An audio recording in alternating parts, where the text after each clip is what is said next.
Mesdames et messieurs, bonsoir et bienvenue à cette nouvelle édition des figures marquantes de notre histoire qui, je vous le rappelle, est consacrée aux grands personnages qui ont marqué le Québec dans toutes les sphères de l'activité humaine. Alors, l'édition de ce soir prend place à l'intérieur de la 5e saison, laquelle est consacrée au 20e siècle, le siècle de la Révolution tranquille. Alors, ce soir, ce sera une première, puisque pour la première fois de toutes nos émissions de la série des figures marquantes, nous allons parler d'un sportif, d'un grand athlète, le Rocket, le numéro 9 du Canadien de Montréal, Maurice Richard, qui est né à Montréal en 1921 et qui est décédé aussi à Montréal en 2000. Évidemment, Maurice Richard, c'est un très grand joueur de hockey qui a fracassé de nombreux records, qui a permis à son équipe de remporter de nombreuses Coupes Stanley. Un joueur électrisant, fougueux, spectaculaire, qui a capté l'attention de ses admirateurs à la radio. Il a été écouté à la radio. Enfin, écoutez, on l'a entendu jouer d'une certaine façon grâce aux animateurs. On l'a vu ensuite à la télévision, à toute nouvelle télévision qui commence en 1952. Donc, c'est un homme qui a fasciné par ses exploits sportifs. Mais si on parle de Maurice Richard, c'est surtout peut-être parce qu'il a été l'idole d'un peuple. Non pas que Maurice Richard n'ait eu que des fans canadiens-français, il a eu des fans un peu partout en Amérique du Nord, autant du côté anglophone que francophone à Montréal, mais il a été, oui, il faut quand même l'admettre, une idole pour tout un peuple qui était déclassé au plan économique et aussi au plan politique, un peuple frustré, dira même André Laurendeau, un peuple qui donc se projetait en lui, ses victoires, ses accomplissements, son dépassement, son excellence. Il était possible peut-être de gagner et de faire de grandes choses à travers la figure de Maurice Richard. Maurice Richard, qui est même à l'origine d'une émeute qui a marqué les esprits le 17 mars 1955, puisqu'il avait été suspendu à la suite d'une décision de la Ligue nationale, nous allons en reparler, émeute que plusieurs ont perçue comme un prélude à la Révolution tranquille. Est-ce que c'est le cas? Nous le verrons avec notre invité. Pour nous parler de cette légende du hockey, nous avons invité, cela va peut-être vous surprendre, un professeur de littérature, professeur à l'Université de Montréal, spécialiste du 18e siècle français, spécialiste de Denis Diderot. Et pourtant, à côté de ce travail très spécialisé, il s'intéresse énormément à l'histoire culturelle du Québec et il a consacré au Rocket, en 2006, un très beau livre et un livre très intéressant, Les yeux de Maurice Richard, publié chez Fides, qui est moins une biographie classique de Maurice Richard, bien qu'on apprend beaucoup de choses sur sa vie et sa carrière, mais qui est davantage une étude sur la construction d'un mythe, le mythe, justement, d'un très grand joueur de hockey, d'une idole.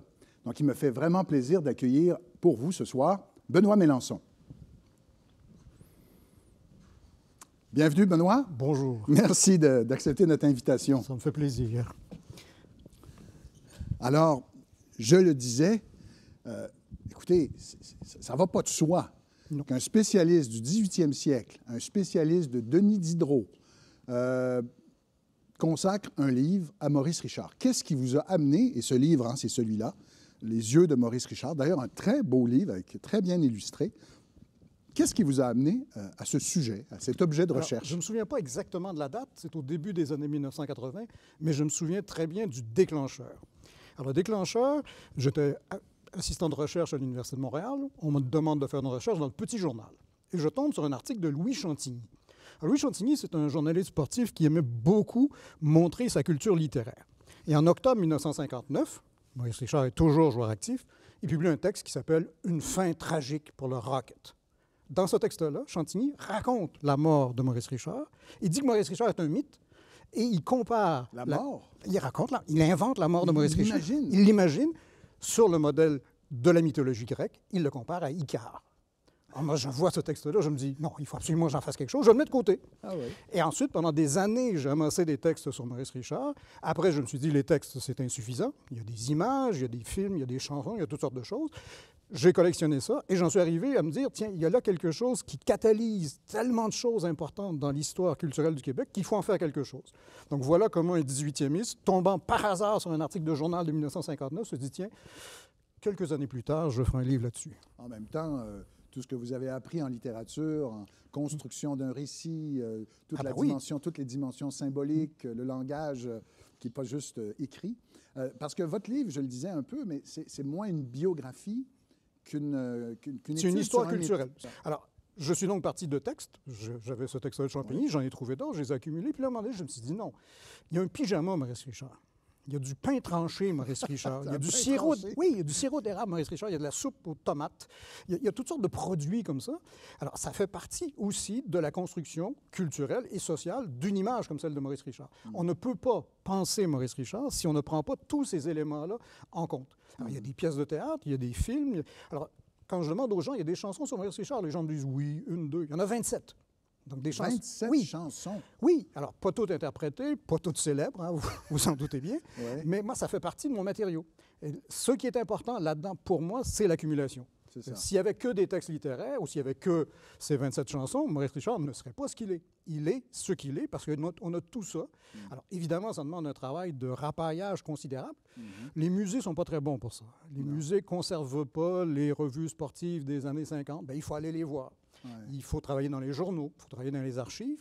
Alors, quand on finit par mettre tout ça ensemble, on voit se créer des lignes de force, des choses récurrentes. La ligne de force par excellence, c'est le titre du livre, Les yeux de Maurice Richard. Tout le monde est obsédé par cette image-là. Que l'on fasse une pièce de théâtre, un livre ou un poème, les yeux apparaissent. Et pour moi, c'est tout à fait une espèce d'intensité du regard. Alors, d'une part, c'est l'intensité. On peut dire ça autrement, c'est la détermination. Oui.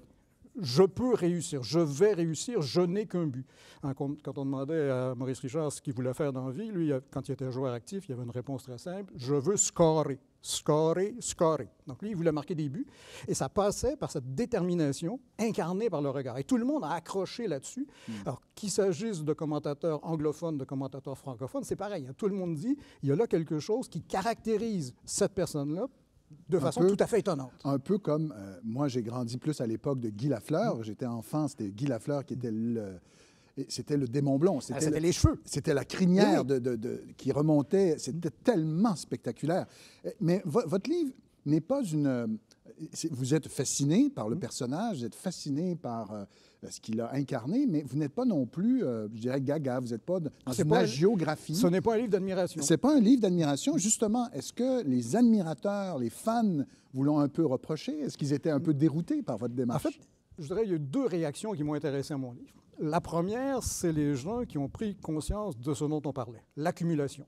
Oui. Les gens savaient des choses partiellement, et là, moi, je les ai rassemblées, ces choses-là. Et ça a beaucoup frappé beaucoup de lecteurs qui se sont dit, ah ben tiens, ça, j'y avais pas pensé, je l'avais vu, je m'en souvenais plus, etc.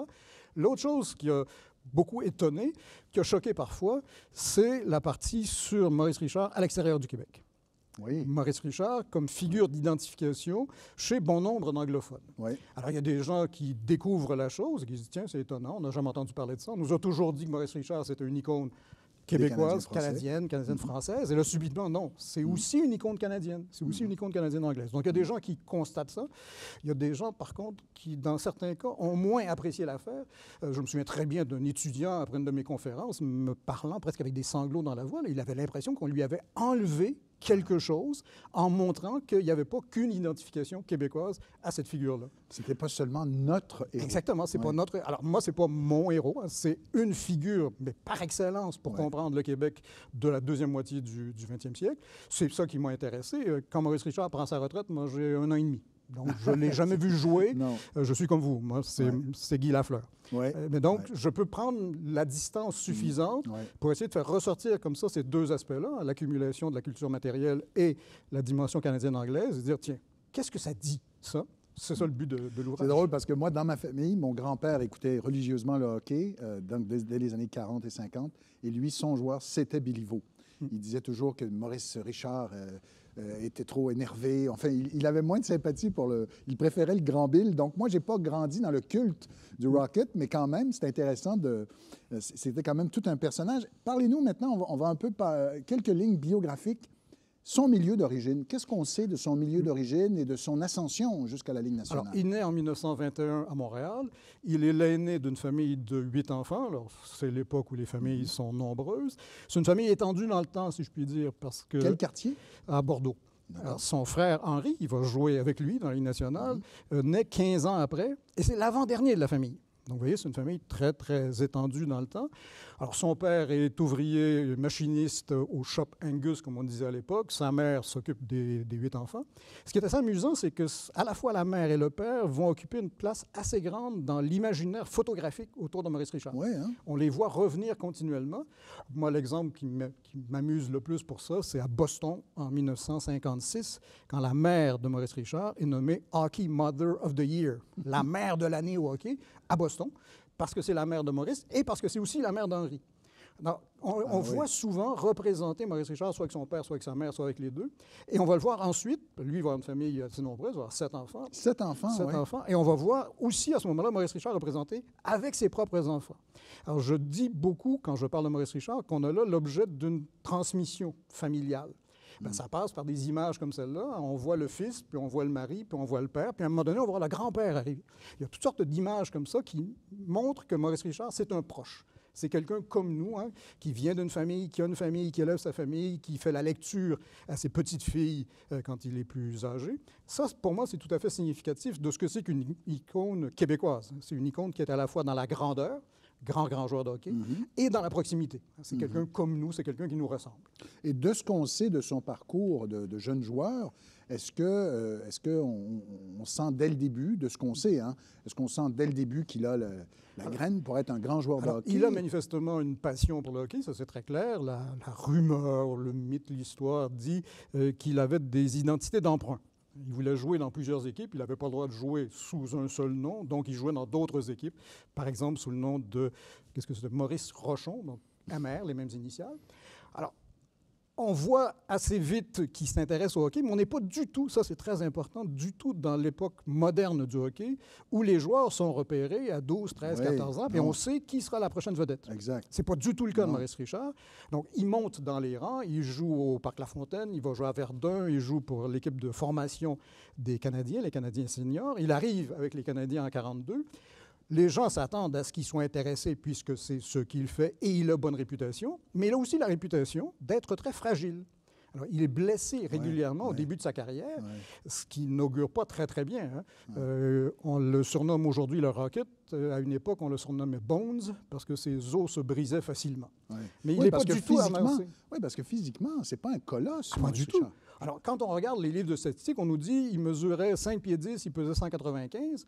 Alors ça, c'est probablement au milieu de sa carrière. Quand il est arrivé, il ne pesait pas. Il devait peser 175, 180 livres. Puis à la fin, là, il était beaucoup plus lourd et beaucoup plus lent. Mais c'était normal. Les grands joueurs, les gros joueurs, il n'y en avait pas à l'époque. Vous parliez de Jean Béliveau. Jean Béliveau, c'était un spécimen tout à fait étonnant. Exactement. Il détonnait. Et oui, c'était le joueur le plus grand, ou un des 2 joueurs les plus grands de la Ligue nationale au milieu des années 1950. Donc, ils étaient tous plus petits. Alors, il n'était pas non plus spécialement athlétique. Non. Ces joueurs-là ne s'entraînaient pas l'été. Hein, ils travaillaient, ils faisaient autre chose. Ils arrivaient au camp d'entraînement, puis ils commençaient à pratiquer au camp d'entraînement. Mais la détermination dont je parlais, qui passait par son regard, c'est ça qui le faisait réussir. Et c'est pour ça que l'identification avec le public était si forte. Vous prenez quelqu'un qui ne mesure pas 2 mètres, qui n'est pas hyper rapide, mais qui réussit. Bien, vous vous dites, tiens, l'effort, ça marche. C'est ça. Si moi, je fais les mêmes efforts, si je mets la même intensité, la même détermination, je pourrais réussir. Donc, l'identification à Maurice Richard, elle passe par là en bonne partie. Et la question du repêchage, je pense qu'à l'époque, aujourd'hui, hein, on sait que, bon, on peut repêcher un joueur russe, puis il n'y a pas de privilège du territoire. Est-ce que le club de hockey canadien... Il y avait un privilège du territoire. Oui, c'est ça. Hein. Mais on était dans une époque complètement différente. L'idée, par exemple, d'un système pyramidal où vous avez une équipe en haut, qui est la grande équipe, et des équipes qui se distribuent par la suite, c'est une invention de Frank Selke, donc à la fin des années 50 et dans les années 60. Alors, il y a 6 équipes dans la Ligue nationale, 2 au Canada, 4 aux États-Unis. Tous les joueurs sont canadiens. Les joueurs francophones sont surtout à Montréal, pas uniquement, mais surtout. Et donc, il y a des avantages comme ça que le Canadien s'est attribué au fil des ans.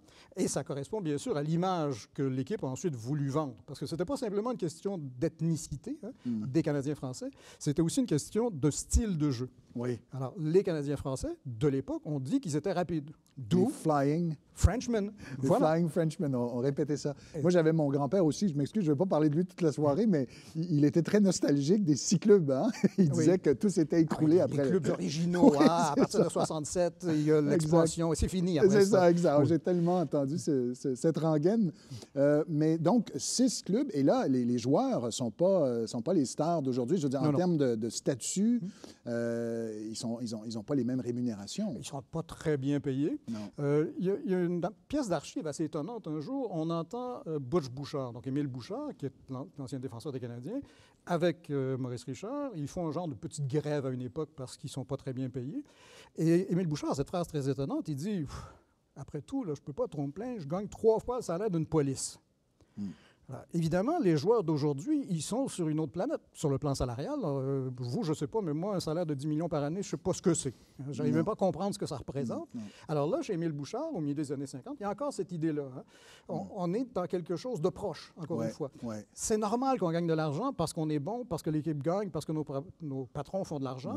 En même temps, on n'est pas là pour s'enrichir de façon éhontée. Alors, on est dans un univers financier complètement différent qui n'a rien à voir avec ce qui se passe aujourd'hui. Qui va peut-être aussi favoriser, encore là, l'identification. Tout à fait. Si vous dites « je gagne 3 fois le salaire d'une police », ben, ce policier-là, il va dire « ben oui, tiens, c'est quelqu'un qui est sur la même planète que moi ». C'est ça. Il est proche aussi de cette façon-là. En plus, ils avaient souvent des emplois parallèles l'été. Donc, on les voyait. Hein. Ils vendaient des voitures, et ils livraient des boissons gazeuses. Donc, c'était des gens qui étaient très, très proches, tout en étant, sur le plan sportif, très, très forts. Parce que c'est une équipe, les Canadiens des années 50, qui gagnait à répétition. Je dirais même que jusqu'aux années 70, je ne sais pas si vous avez la même idée que moi, mais il me semble que même quand j'étais enfant, les joueurs de hockey, j'entendais que l'été, ils faisaient... Pas les joueurs étoiles, pas Guy Lafleur, mais des joueurs plus moyens avaient un petit emploi à côté. Alors ça, c'est une question d'histoire du hockey. Ça a changé le jour où on a créé l'Association mondiale du hockey. Et là, subitement, les joueurs se sont fait offrir des ponts d'or pour aller jouer dans une autre ligue. Là, les salaires ont monté. Tout a changé à ce moment-là. Alors, on a dit que Maurice Richard, donc oui, une légende, mais il faut quand même donner des chiffres, des statistiques. Hein? Peut-être quelques chiffres pour nous donner la mesure du personnage. Quelques chiffres par ordre décroissant. D'accord. 1473 minutes de punition. Ouais, ça, on va en reparler. Ça, c'est assez étonnant pour un joueur étoile dans notre lexique d'aujourd'hui. Tout à fait. 1111 matchs joués, saison régulière éliminatoire. 1092 points. Jusqu'en 2017, il y en avait 1091, mais la Ligue nationale lui a donné un point posthume. Donc, il est à maintenant 1092. 18 saisons avec Montréal, de 1942 à 1960. 14 fois nommé dans l'équipe d'étoiles. Alors, soit la première, soit la deuxième. 8 Coupes Stanley.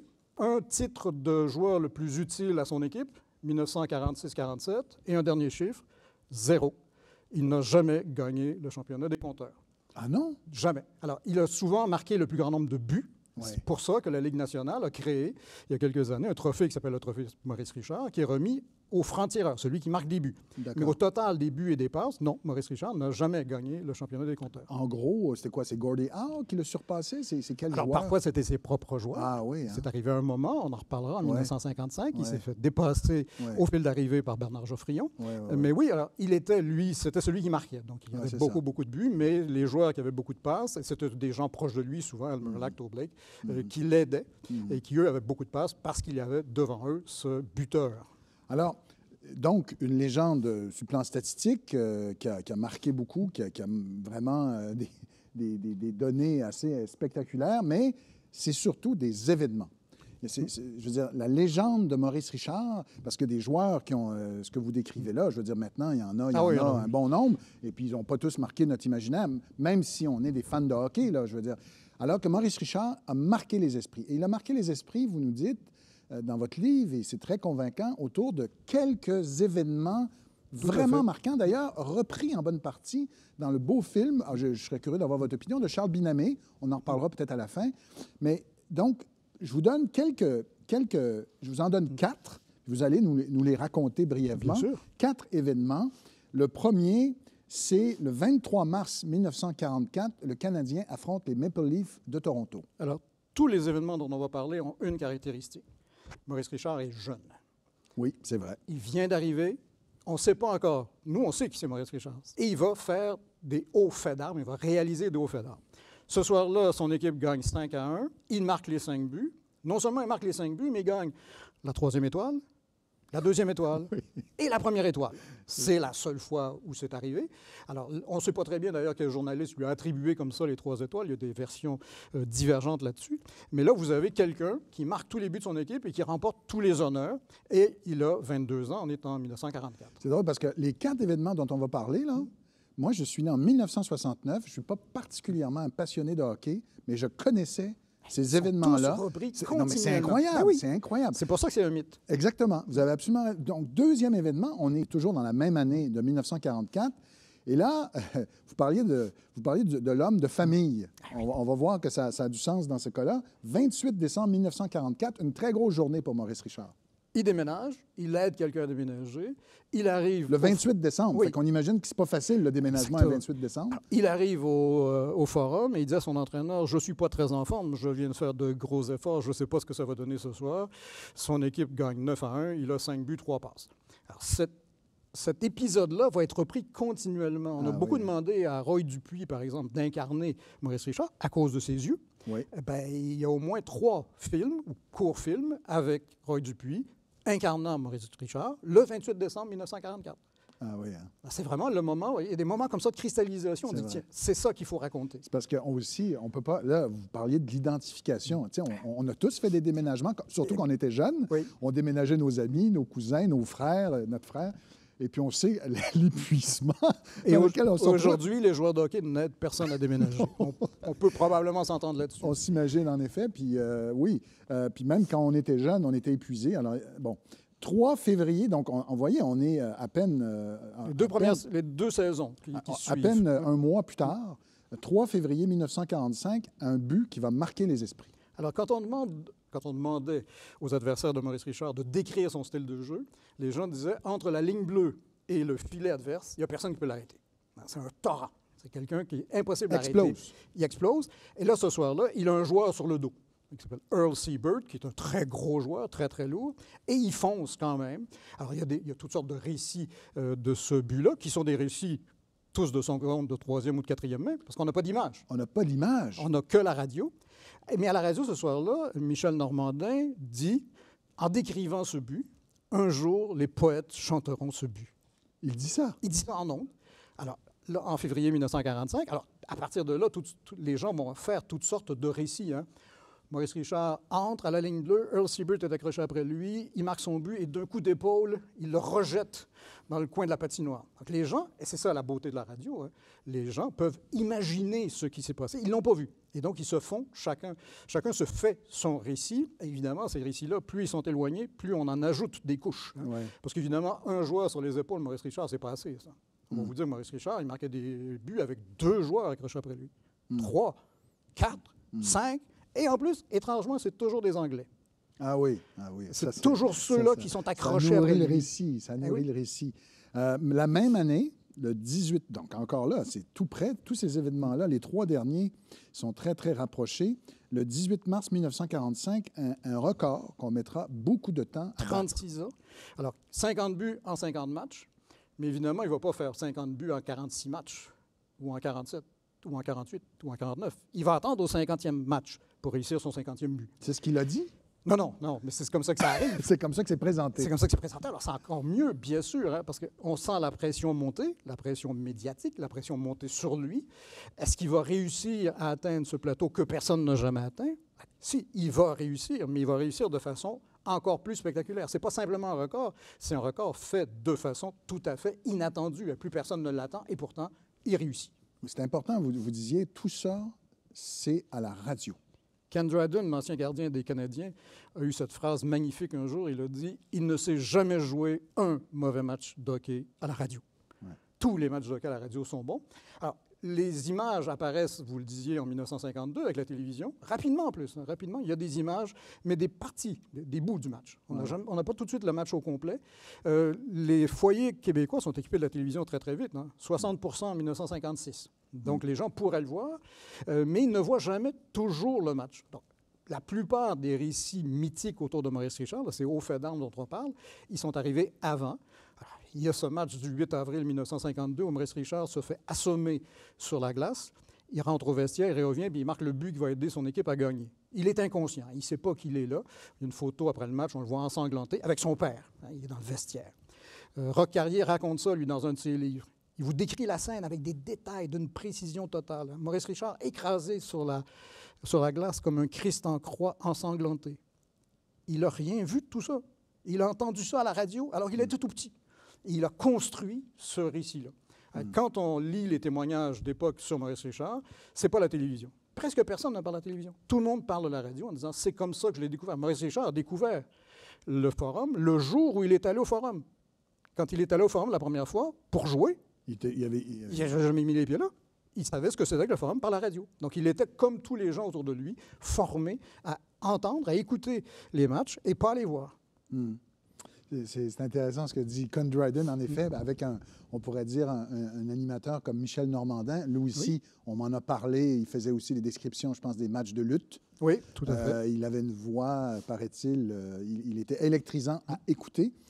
Vous l'avez dit au début, quand vous avez aligné un certain nombre de statistiques, beaucoup de punitions. Aujourd'hui, les joueurs étoiles, on ne voit pas ça beaucoup sur le banc des punitions. Et quand des gens de notre génération, dans les années 70, on écoutait le hockey, les joueurs étoiles avaient souvent leur protecteur, leur goon qui veillait sur eux. Donc, un joueur étoile, ça n'a pas de pénalité ou très peu, ou bon, un petit moment d'égarement. Alors que ce qui est étonnant avec Maurice Richard, c'est qu'il est très, très souvent au banc des pénalités. Alors, comment l'expliquer? Est-ce que vous pensez que c'est les arbitres qui étaient peut-être un peu trop sévères? Est-ce que c'était sa fougue, son arrogance? Comment expliquer ça? Il y a plusieurs facteurs. Le facteur habituel, l'explication habituelle, c'est tout le monde était contre lui. Les arbitres étaient contre lui, les joueurs de l'autre équipe étaient contre lui. Ce qui est assez compréhensible. Si le meilleur joueur de l'autre équipe se fâche à répétition, bien vous, l'adversaire, vous essayez de le faire qu'il se fâche, parce qu'il va se sortir du jeu lui-même. Lui avait des explications un peu différentes de ça. Alors, à la fin de sa vie, et là, c'est important parce que selon le moment où on pose la question, on n'a pas la même réponse. Mais à la fin de sa vie, il disait « Oui, j'étais violent, mais je n'étais pas méchant. » Il y avait un truc là, qui relevait, vous voyez, je répondais au coup par coup. On lui demandait « Oui, mais quand même, 1473 minutes de punition. » J'ai toujours voulu régler mes comptes tout de suite. Je n'ai jamais voulu reporter ça à un match suivant de peur d'oublier. Il y a un truc là, hein? Je me fais frapper, je suis victime, ben, je vais tout de suite me venger immédiatement. Alors, comment expliquer tout ça? C'est probablement qu'effectivement, l'autre équipe faisait tout en son pouvoir pour le ralentir. C'était le grand joueur. Et on savait qu'en le ralentissant, on allait le faire se fâcher. Et plus il se fâchait, plus il allait au banc des punitions. Il y a passé. Alors, il a eu le record des minutes de punition pendant très, très longtemps des Canadiens, jusque dans les années 80 à peu près. C'était quelqu'un qui contrôlait mal ses pulsions sur la glace, disons ça comme ça. Alors aujourd'hui, c'est un discours qu'on aime moins entendre. Maurice Richard se retrouve dans toutes sortes d'endroits étonnants, je le disais d'entrée de jeu. Il est dans une grammaire, par exemple, pour expliquer l'adjectif numéral. Dans une grammaire scolaire, on prend l'exemple de Maurice Richard et la phrase commence par « ce gentilhomme qui n'a jamais commencé une bagarre ». 1473 minutes de punition, il a dû en commencer 2-3. Mais aujourd'hui, le discours sur la violence est un discours qu'on tolère moins. En 1972, on lui dit « mais vous vous êtes battu régulièrement à coups de bâton ». Ben oui, c'était comme ça. On se défendait à coups de bâton. Aucun joueur aujourd'hui ne dirait « je me sers de mon bâton pour me défendre ». Donc le discours sur la violence de Maurice Richard est pris dans des lieux communs qui se transforment, qui évoluent en fonction de ce que nous, on est prêt à tolérer ou à ne pas tolérer en matière de violence. En tout cas, 1473 minutes, il devait y avoir quand même un peu de feu qui couvait sous la braise. Exactement. Donc, beaucoup de punitions, mais aussi, il a été sanctionné par la Ligue nationale un certain nombre de fois. Oui, alors beaucoup de fois, et ça c'est important dans le récit auquel on viendra de l'émeute. Il est sanctionné pour ses comportements sur la glace. Donc, exemple? Il pousse un arbitre pendant un match à Toronto. Il sort, il est chassé, il revient, puis il va chercher un nouveau bâton pour pouvoir frapper quelqu'un avec. Donc, ce genre de choses-là. Il se retrouve dans un lobby d'hôtel à New York et il se met à enguirlander l'arbitre qui, 2 jours plus tôt à Montréal, aurait rendu une décision en sa défaveur. Il collabore à des publications, donc il fait écrire ses textes par des plumes. Un jour, il s'en prend frontalement à Clarence Campbell. Clarence Campbell lui dit non, à partir de maintenant, vous n'avez plus le droit d'écrire. Vous allez donner une somme d'argent que vous allez perdre si vous vous remettez à écrire, faire paraître des textes sous votre signature. Donc, que ce soit sur la glace ou à l'extérieur de la glace, il est sanctionné à répétition. Quand arrive 1955, il est le joueur qui, dans l'histoire de la Ligue nationale de hockey, a eu le plus grand nombre de suspensions et le plus grand nombre d'amendes. Donc, ce n'est pas un enfant de cœur, on pourrait dire ça comme ça, selon les standards qui étaient ceux de la Ligue nationale de l'époque. Justement, arrivons à cette émeute qui a tant marqué les esprits du 17 mars 1955. D'abord, un petit retour en arrière. Qu'est-ce qui a fait en sorte, ou rappelez-nous les événements qui ont mené à cette décision-là de le suspendre pour non seulement les derniers matchs de la saison, je crois, mais toutes les éliminatoires. Exactement. Donc, 13 mars 1955, à Boston, Maurice Richard reçoit un coup à la tête par le bâton d'un adversaire qui est un ancien joueur des Canadiens qui s'appelle Al Lecco. Il se met à saigner. Et quand je regarde les discours sur la violence de Maurice Richard, une chose revient assez fréquemment, c'est quand il voyait son propre sang, là, ça le rendait encore plus furieux. Donc, il voit qu'il saigne, il décide de s'en prendre à Al Lecco, il va le frapper avec son bâton, et là, c'est à partir de là que le mythe renchérit. Il le frappe avec un bâton, il casse son bâton, il va en chercher un autre. Jusque-là, les gens s'entendent à peu près pour dire qu'il s'est servi de 2 bâtons. D'autres personnes disent, mais non, c'était 3. Certains disent, non, c'est 4. Lui, quand on disait, c'est combien? Il disait, c'était pas 3. C'est une façon de se dédouaner. Ouais. On n'a pas d'image. Ouais. Donc, on n'a que les témoignages des gens qui étaient là. Donc, ça, c'est la première raison. Il s'en prend violemment à un joueur de l'autre équipe. Un arbitre essaie de le ceinturer pour l'empêcher de continuer à se... Toujours le même match. Toujours le même match. L'arbitre le ceinture. Maurice Richard se fâche, frappe l'arbitre. Alors là, il y a toutes sortes de discours disculpatoires où les gens disent « Ah oui, mais il faisait ça parce que le chandail de l'arbitre était presque de la même couleur que celui des Bruins. Il n'a pas vu que c'était l'arbitre qui pensait que c'était un joueur. » En tout cas, peu importe, on a essayé de le disculper comme ça. Et donc là, vous avez 2 sources de violence dans le même match du 13 mars, associées à ce lourd passé. Parce qu'il a eu déjà toutes ces amendes, toutes ces altercations, tous ces problèmes. Et c'est à ce moment-là que Clarence Campbell va décider de frapper un grand coup. Il va le faire le 16 mars 1955. Il fait défiler dans son bureau de la Sun Life à Montréal les protagonistes de ce qui s'est passé le dimanche soir précédent. Et il décide de suspendre Maurice Richard pour les 3 matchs qui restent à la saison régulière. Maurice Richard est en tête des compteurs. Ça aurait été la fois où il aurait remporté le championnat des compteurs. Il va perdre ce championnat aux mains d'un de ses coéquipiers, Bernard Geoffrion, qui va se faire huer quand il va gagner le championnat des compteurs, parce qu'il a pris la place de Maurice Richard. Donc, on suspend pour ces 3 matchs qui restent à la saison régulière et toutes les séries éliminatoires. Et c'est ça qui fait exploser. Alors, Maurice Richard disait, j'aurais toléré être suspendu 3 matchs, d'autres matchs au début de la saison suivante, mais pas pendant les éliminatoires, c'est trop important. Mais évidemment, si vous êtes Clarence Campbell, si vous êtes le président de la Ligue nationale, vous voulez frapper fort, vous n'allez pas lui donner une suspension en 2 parties puis le laisser jouer pendant les séries éliminatoires. Donc, vous suspendez comme ça d'un coup. Et c'est pour ça qu'il y aura une émeute le lendemain à Montréal. Mais avant d'arriver à l'émeute, vous dites des choses, j'ai trouvé assez intéressantes dans votre livre, sur la personne, le personnage de Clarence Campbell. Peut-être, mais c'est un nom aujourd'hui un peu mythique, un nom de trophée. C'est la personne dont on ne sait pas assez de choses dans l'histoire de la Ligue nationale de hockey. C'est un drôle de personnage, mais il est parfaitement antithétique de Maurice Richard. C'est pour ça que ça fait la paire. C'est le bon vilain. Il est parfait. Il est parfait. Et pourquoi? Alors, il vient de l'ouest du Canada. Il est uniquement anglophone. Maurice Richard vient du Québec, il est francophone. Maurice Richard n'est pas allé très longtemps à l'école. Clarence Campbell a été boursier Rhodes. Il a eu la bourse la plus prestigieuse du Commonwealth. Donc, c'est, sur le plan scolaire, une réussite.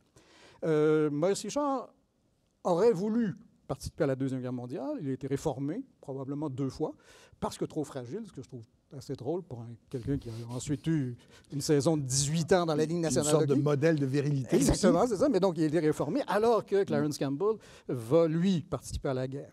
Là, il y a une histoire un peu obscure. On dit souvent que Clarence Campbell a participé au procès de Nuremberg. Il a probablement participé de façon très, très secondaire au procès contre les nazis après la Deuxième Guerre mondiale. Comme avocat? Oui, comme avocat. Mais voyez bien là, l'image du juge qui arrive avec un passé militaire. Ils sont parfaits. Ils sont Ah, antithétiques sur tous les plans. Ouais, ouais. C'est parfait. Mais si vous cherchez un sujet de livre, Clarence Campbell, Ah oui, excellent sujet, excellent c'est à sujet. faire, ça. Et donc, à vos yeux, je me permets de vous poser l'exemple, mais vous qui avez toute le pièce, le puzzle devant vous, est-ce que vous trouvez que cette décision-là était trop dure, compte tenu des autres décisions de Alors, l'époque? elle n'était pas déraisonnable. Je dirais ça comme ça. Là. Quand on regarde l'ensemble du dossier, si vous êtes Clarence Campbell, arrive un moment où vous vous dites bon, qu'est-ce que je fais? Est-ce que un arbitre, quand même. Oui, est-ce que je continue à simplement donner des amendes de plus en plus salées? Et quel genre de message je veux faire passer? Ben, il s'en prend aux joueurs vedettes de son équipe et de la Ligue. Alors, faisant ça, bien sûr, il le ramène lui à l'ordre, puis il assoit son autorité à lui. Donc, moi, les gens qui disent que c'était démesuré comme punition, ça me paraît exagéré. Ça se défend. Alors, on peut être d'accord ou pas, évidemment, mais ce n'est pas une décision qui a été prise à la légère. Elle est appuyée sur un très, très long contentieux. Il y avait de quoi reprocher à Maurice Richard. Il l'avait fait. Qu'allait-il faire? Le suspendre de cette façon. Alors là, Clarence Campbell, on va beaucoup lui reprocher, le maire Jean Drapeau, Jean Drapeau qui est en poste depuis 1954, va se faire battre en 1957. On lui a consacré un entretien. Donc le maire Jean Drapeau reprochera à Clarence Campbell d'avoir assisté au match du 17 mars. Vous voulez asseoir votre autorité. Vous êtes obligé d'aller au match. Hein? Les bureaux de la Ligue nationale de hockey sont à Montréal, dans l'édifice de la Sun Life. C'est ça. Moi, j'avais oublié ça. Je pensais que... Ah non. Donc, il est à Montréal. Si lui ne se présente pas, il vient de se taper tout seul sa propre autorité en disant « j'ai peur ». Ben non, il y va. Il y va, mais il n'arrive pas au début du match. Le début du match, c'est 20h30. Le match commence. Ses sièges sont vides. Les gens savent où il s'assoit. Il s'assoit toujours à la même place. Il arrive tardivement, et c'est là où le grabuge commence, parce que les gens, effectivement, lui en veulent. Alors, on lui lance toutes sortes de choses, on le frappe. Ensuite, il y a une bombe lacrymogène qui explose, on évacue le forum. Clarence Campbell et Maurice Richard se croisent. On évacue à quel moment du match? Ça doit être entre la première et la deuxième période, ou à la fin de la première période. Donc, le match vient à peine de commencer. D'accord. Et on se rend compte que là, à cause de la bombe lacrymogène... C'est le cas de le dire, il y a une surchauffe. Oui, il y a une surchauffe à l'intérieur, une surchauffe à l'extérieur. Parce que avant même le début du match, dès 19h ou quelque chose comme ça, il y a déjà des gens qui manifestent de l'autre côté de la rue, dans le Square Cabot, devant le forum. Donc la tension, elle est à l'extérieur et à l'intérieur. On se rend bien compte que là, il faut faire quelque chose et vous ne laissez pas 14 000 personnes enfermées dans un lieu où il y a une bombe lacrymogène qui vient d'exploser. Alors, on va faire sortir ces gens-là. L'émeute commence et là, l'émeute va se diriger de l'ouest vers l'est. C'est une vraie émeute. Je ne veux pas en minimiser l'importance. Alors, il y a des incendies, il y a des vitrines fracassées, il y a des kiosques à journaux renversés. C'est une vraie émeute. Il y a des arrestations, il y a des blessés. Quand on regarde les images de l'époque, on se rend compte que c'est aussi une fête. Les gens dansent dans la rue. Il y a un genre de libération. Là. Il s'est passé quelque chose. Là. Alors, on dit toujours c'est très, très violent. On dit toujours aussi c'est que des francophones. Il n'y a que des francophones ce soir-là qui vont défendre leur héros. On dit ça dans la presse du lendemain? On dit ça depuis. Depuis. On raconte ça toujours. C'est facile parce qu'on a... Au point de vue de la mythologie, oui, là. On a je comprends. Mauvais anglophone et le bon francophone, le vilain et celui qui est ostracisé par l'autre. Mais quand on entend les témoignages d'époque, ben, il y a plein d'anglophones qui sont là, parce que Maurice Richard, c'est leur idole aussi. Alors moi, on me dit souvent, l'émeute, c'est une émeute nationale, c'est une émeute francophone. C'est une émeute francophone, c'est une émeute nationale, c'est une émeute montréalaise. Et dans cette partie-là de l'émeute montréalaise, le clivage linguistique est probablement moins important qu'on ne le pense. Vous me demandiez comment mon livre avait été reçu.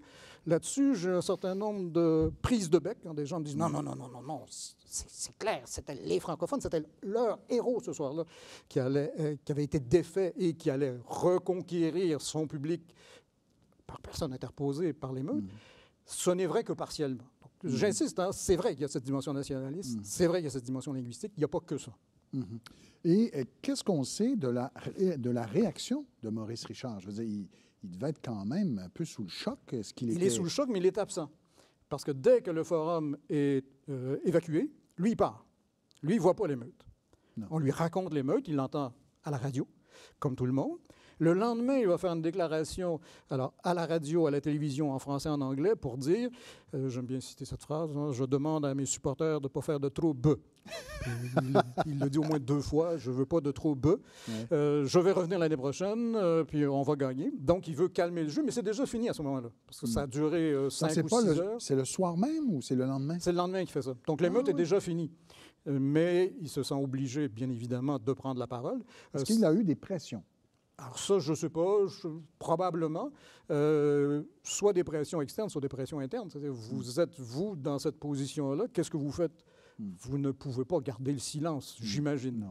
Est-ce qu'on l'a aidé à scripter sa déclaration? Sûrement. C'est pas du tout impossible, vu ce qu'on faisait à l'époque avec tous les joueurs lorsqu'ils parlaient en public. Et même à la radio, en général, tout était scripté de toute façon. Il lisait les textes, donc on peut s'attendre à ça, oui. Mais disons qu'il a, là, je dirais, la position qui est celle de « c'est fini, ça a été grave, mais passons à autre chose et je vais encourager mes amis des Canadiens à participer l'année prochaine. » Vous citez un éditorial très frappant d'André Laurendeau, donc l'émeute a lieu le 17 mars. Je pense que son texte paraît autour du 21 Le 21. 21 mars, donc c'est très rapproché. André Laurendeau, c'est quelqu'un qui mérite d'être connu, évidemment. Il avait ses positions très nationalistes, mais un néo-nationalisme au devoir et tout ça. Mais il y avait une plume extraordinaire. C'est quelqu'un qui avait une lucidité, il sentait les choses. Mais il dit, lui, il donne... Je pense que c'est un peu ça. Il donne déjà le ton, il donne déjà l'interprétation presque canonique, officielle, qui va être retenue dans les esprits, c'est-à-dire celle, vous avez des réserves d'un soulèvement presque nationaliste, national. Il parle d'un peuple frustré. Et même dans la série de CBC, là, qui a été très controversée il y a quelques années, The Story of Us, on présente l'émeute de 1955 comme le prélude à la Révolution tranquille. Donc, vous avez des réserves sur l'interprétation nationaliste, mais comme prélude à la Révolution tranquille, comment vous voyez ça? Est-ce que vous trouvez que c'est charrié? D'abord, vous me permettrez, je vous corrige, mais vous allez voir, c'est une chose importante. Oui. C'est pas un éditorial. L'éditorial, c'est Gérard Filion qui le fait. D'accord, merci. André Laurendeau fait un texte qui est une chronique sous la rubrique Bloc-notes. D'accord. Ce texte-là s'intitule « On a tué mon frère Richard ». Oh, très intéressant. Oui, vous ce titre-là est frappant. D'abord parce qu'évidemment, il renvoie au passé canadien-français. Il renvoie à la déclaration d'Honoré Mercier au sujet de Louis Riel. Alors, on a tué mon frère Riel. C'est un texte à la première personne. Hein. On a tué mon frère Richard. C'est pour ça que ça ne peut pas être un éditorial, vous voyez? C'est un texte tout à fait personnel. Oui. Ce texte-là met en place, effectivement, une lecture nationale. Hein. C'est le peuple, ce soir-là, qui a marqué sa frustration. C'est ça qu'on retient du texte, généralement. Mais il y a autre chose dans ce texte-là qui est tout à fait intéressant, et c'est vraiment un texte très personnel, c'est que Laurendeau dit « Il s'est passé quelque chose ce soir-là qui relève de la psychologie des foules, puis on ne sait pas comment ça marche, la psychologie des foules. » Il se souvient de son propre passé d'homme politique. J'ai déjà participé, moi, à un ralliement politique où les gens défendaient les Juifs montréalais et quelques têtes échaudés ont commencé à vouloir s'en prendre aux marchands juifs et il y a eu là une montée de l'antisémitisme. Comment est-on passé d'un ralliement politique où les gens disaient il faut défendre les Juifs à des attaques contre les Juifs? Cette partie-là du texte, on l'a complètement... Un événement de 1942, je crois. C'est ça, oui. Alors, on l'a complètement oublié, cette partie-là du texte. On a gardé l'autre. Alors, pourquoi est-ce qu'on a gardé la première partie?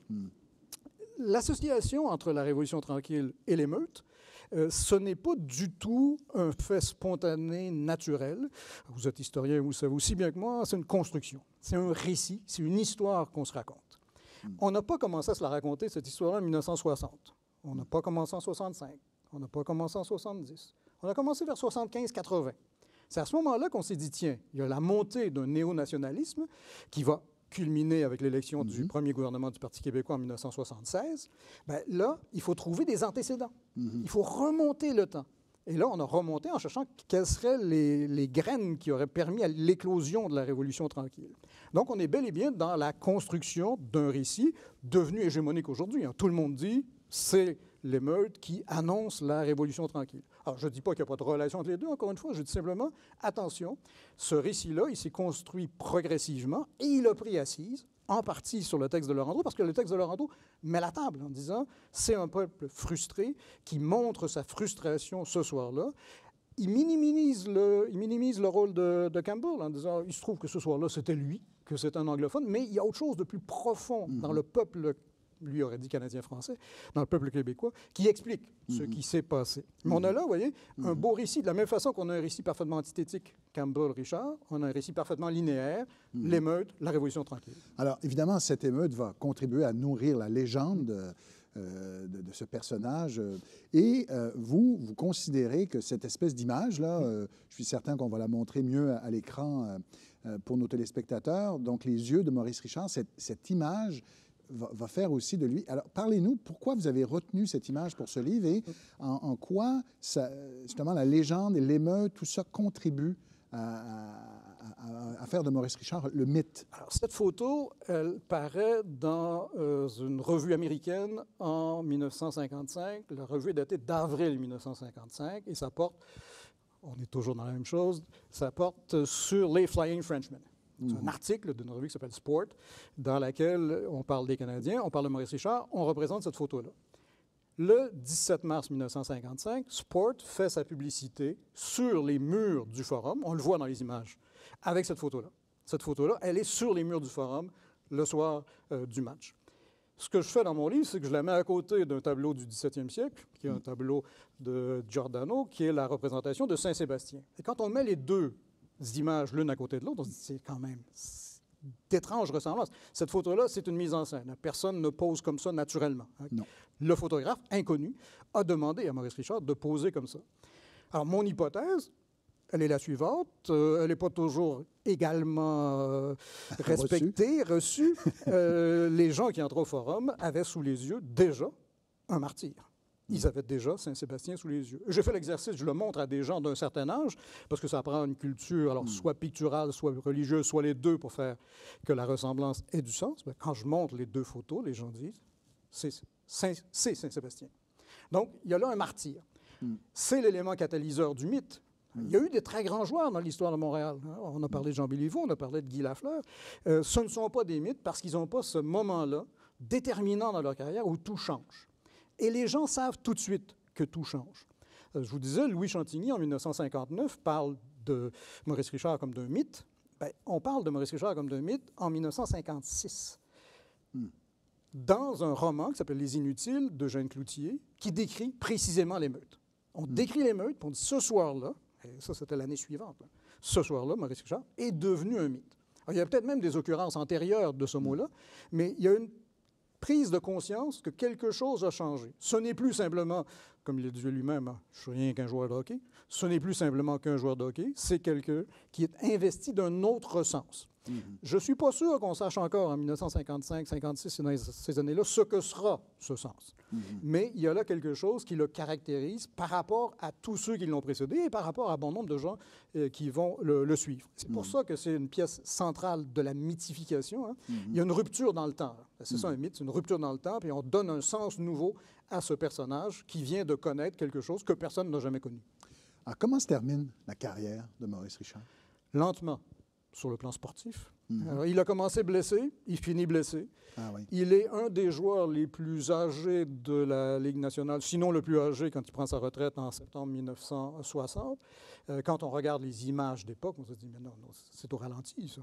Ah oui, oui, non, ça c'est vrai. Quand on voit des images d'archives... C'est vrai pour tous les joueurs de cette époque-là. Oui, mais lui particulièrement. Lui particulièrement. Ah, oui. Donc, la fin de sa carrière sportivement est difficile, professionnellement aussi. Parce qu'il prend sa retraite, il est engagé par les Canadiens dans ce qu'il pensait être un poste où il aurait une réelle influence. Il imaginait qu'il pourrait faire quelque chose pour le hockey, pour l'équipe qui était sur la glace, mais en fait, on veut son nom essentiellement et sa présence dans certaines activités caritatives, des choses de cette nature. Alors, il claque la porte au bout de 2 ans. Ah, oui. Donc, il ne reste pas longtemps et il va rester froid avec les Canadiens pendant 20 ans pratiquement. Et là, il y a une période de flottement. Il a une taverne à une époque. Il fait de la publicité. Il vend du fil à canne à pêche. Donc, c'est quelqu'un qui n'a évidemment pas de formation scolaire, qui n'a pas fait beaucoup d'argent quand il était joueur, donc qui a besoin de travailler. Et il va se recycler comme ça. Alors, il y a des masses de publicité, c'est étonnant. Là. Il vend du mazout, des fournaises, des manteaux, de toutes sortes de produits. Il va revenir à la mode au début des années 70. Il y a un petit purgatoire, 60-70. Il revient avec la montée du nationalisme et la nostalgie. Oui. Plus on s'éloigne dans le temps, plus ces faits d'armes sont spectaculaires. Pierre Letourneau joue un très grand rôle, parce qu'il fait une chanson en 1970, sur Maurice Richard, dans laquelle il dit « Excusez-moi de vous en parler comme s'il était mort ». Alors, il parle de Maurice Richard, qui est encore en vie, évidemment, comme s'il était mort, et il va relancer, lui, la popularité. Et toutes les années 70, là, d'un bout à l'autre, ça va être des multiplications, des chansons, des livres, toutes sortes de formes de transmission culturelle. Donc, une fois ce petit purgatoire traversé, il reprend le devant de la scène et il garde le devant de la scène jusqu'à aujourd'hui. Vous dites, vous insistez assez sur le fait que c'est un homme de peu de mots. Oui. Donc, est-ce que je me trompe? Évidemment, j'étais trop jeune dans les années 70 pour avoir attention et avoir mon attention là-dessus, mais il ne devait pas être le genre d'homme qui a donné beaucoup d'entrevues pour raconter des choses. Tu sais, un Michel Tremblay dans le monde de la littérature qui raconte, ben, c'était passionnant de l'écouter, mais vous comprenez ce que je veux dire? Il ne devait pas être très... il y a des sujets courir les micros, disons. Oui, il y a des sujets sur lesquels il était prêt à intervenir. Sur le sport, il y avait ses opinions, pas toujours largement partagées. Notamment, il détestait la présence des joueurs étrangers dans la Ligue nationale. Ah oui? Il trouvait que ça dénaturait le sport. Il prenait position contre ça régulièrement. Donc, il parlait de sport assez volontiers. Il refusait de prendre position sur le plan politique. Ah oui. Il a pris position sur le plan politique dans les années 50. Dans le livre, j'ai une photo assez étonnante où on voit Maurice Bellemare, Maurice Duplessis et Maurice Richard. Une photo assez célèbre qu'on voit dans la biographie de Conrad Black. Voilà. Alors, les trois Maurice. Oui. Donc, ils sont là. Après ça, il prend ses distances avec le domaine politique, ce qui aide pour en faire un mythe à mes yeux. Si vous voulez faire de René Lévesque un mythe, ou si vous voulez faire de Pierre-Éliott Trudeau un mythe, c'est plus difficile parce que là, vous avez chez l'un et chez l'autre des positions clairement affichées, clairement affirmées, qui vont plaire à un certain nombre de personnes et qui vont déplaire fondamentalement à d'autres personnes. D'une certaine façon, par son mutisme, Maurice Richard, c'est une page blanche. Vous y mettez ce que vous voulez. Vous en faites un autonomiste, vous en faites un fédéraliste, peu importe, vous pouvez le faire parce que lui n'a pas occupé ce terrain-là. Il s'est occupé de sport, il s'est occupé de sa famille, il s'est occupé de ses affaires, mais sur le plan politique, il a comme ça une position assez éloignée, ce qui permet de vouloir lui faire dire des choses. Parce qu'il ne parle pas, nous, on va lui faire dire des choses. C'est ça, en partie, aussi un mythe. Hein, c'est un discours qu'on investit de sens. Ben, c'est plus facile si le mythe lui-même n'a pas beaucoup pris la parole sur des questions aussi clivantes que celles de la politique. Vous dites qu'il était aussi étranger à toute forme de grandeur. Qu'est-ce que vous voulez dire par là? Alors ça, on est presque dans l'anthropologie. Il me semble que s'il existe des mythes québécois, puis il n'y en a probablement pas d'aussi importants que Maurice Richard à mes yeux, si tant est que ces mythes-là existent, c'est des mythes proprement québécois, dans ce sens qu'ils sont proches. Maurice Richard, c'est pas Maurice Richard. Maurice Richard, c'est Maurice. Il y a des trophées qui sont donnés au Québec pour les sportifs qui s'appellent les Maurice. Ah, oui. Pas les Maurice Richard, les Maurice. C'est la familiarité, quoi? Oui. Vous savez, si c'est Maurice, vous savez que c'est lui. Les gens le tutoient. Les gens ont une relation envers lui d'immédiateté tout à fait troublante pour des gens qui ne l'ont jamais vu jouer. Il a arrêté de jouer il y a 61 ans. Oui, c'est incroyable. Donc, les gens qui l'ont vu jouer, là, ils sont de moins en moins nombreux. Il a été l'objet d'une transmission filiale, très souvent. Hein, le père passe le mythe à son fils. Ben, ça, c'est assurer la proximité. Il n'était pas grand, il n'était pas gros, il n'était pas spécialement rapide, mais avec les efforts qu'il a faits, il a réussi. Si nous faisons les mêmes efforts, nous allons réussir. Donc, toute cette image de familiarité, de proximité, pour moi, c'est absolument capital. On ne peut pas comprendre Maurice Richard si on n'a pas cette idée-là en tête, que c'était un des traits constitutifs de ce que sont les Québécois. Hein. Alors, pour ceux qui ne sont pas trop jeunes, ceux qui ont un souvenir, qui aimaient le hockey dans les années 90, le 11 mars 1996, je crois, lorsqu'on transfère...